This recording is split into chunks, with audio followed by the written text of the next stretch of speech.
السلام علیکم ورحمۃ اللہ وبرکاتہ۔ بسم اللہ والصلاۃ والسلام علی رسول اللہ، اما بعد۔ ایک صاحب کہتے ہیں کہ محترم، ہم عیدگاہ پہنچے تو نماز ختم ہو چکی تھی، خطبہ چل رہا تھا، ہم کیا کریں؟ یا ہم نے بعد میں 2 رکعت نماز پڑھ لی، کیا یہ درست ہے؟ تو اس کا جواب یہ ہے کہ نماز عید فرض کفایہ ہے۔ یعنی فرض کفایہ کا مطلب یہ ہے کہ جب کچھ لوگ ادا کر لیں تو باقیوں سے اس کی یہ ساقط ہو جاتی ہے۔ سوال میں چونکہ یہ پوچھا گیا ہے کہ انہوں نے نماز ادا کر لی تھی، ہم پہنچے تو نماز ختم ہوئی، تو ہم کیا کریں ایسے سوال میں؟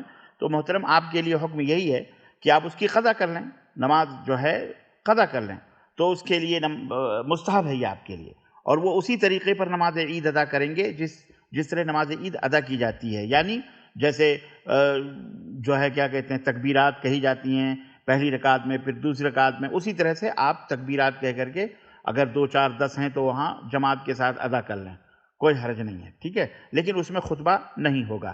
امام مالک، امام شافعی، احمد بن حنبل، امام نخعی وغیرہ کا یہی قول ہے۔ اس میں اصل اور دلیل رسول اکرم صلی اللہ علیہ وسلم کا ایک فرمان ہے کہ جس میں آپ صلی اللہ علیہ وسلم نے فرمایا کہ جب تم نماز کے لیے آؤ تو وقار اور سکون کے ساتھ چل کر آؤ، جو تمہیں مل جائے وہ ادا کرو، جو فوت ہو جائے اس کی قضا کر لو۔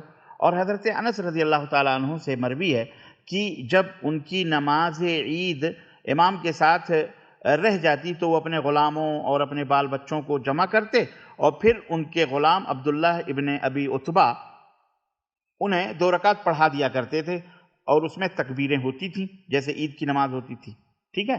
تو جو شخص عید کے دن آئے اور امام خطبہ دے رہا ہو تو بہتر یہ ہے کہ وہ خطبہ سنے اور پھر خطبے کے بعد نماز کی قضا کرے، تاکہ دونوں مصلحتیں اس کی جمع ہو سکیں، اور اللہ تعالیٰ ہی توفیق دینے والا ہے۔ تو یہ اس سوال کا جواب تھا، یعنی آپ تاخیر ہو گئی یا اس طرح کے مسئلے ہوئے تو آپ الگ سے نماز پڑھ لیں، کوئی حرج نہیں، اکیلے پڑھ لیں یا جماعت کے ساتھ پڑھ لیں، لیکن وہی خطبہ نہیں ہوگا۔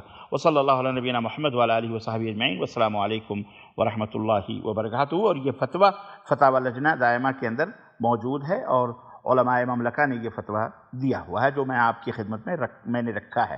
اللہ تعالیٰ ہی توفیق دینے والا ہے اور قبول کرنے والا ہے۔ والسلام علیکم ورحمۃ اللہ وبرکاتہ۔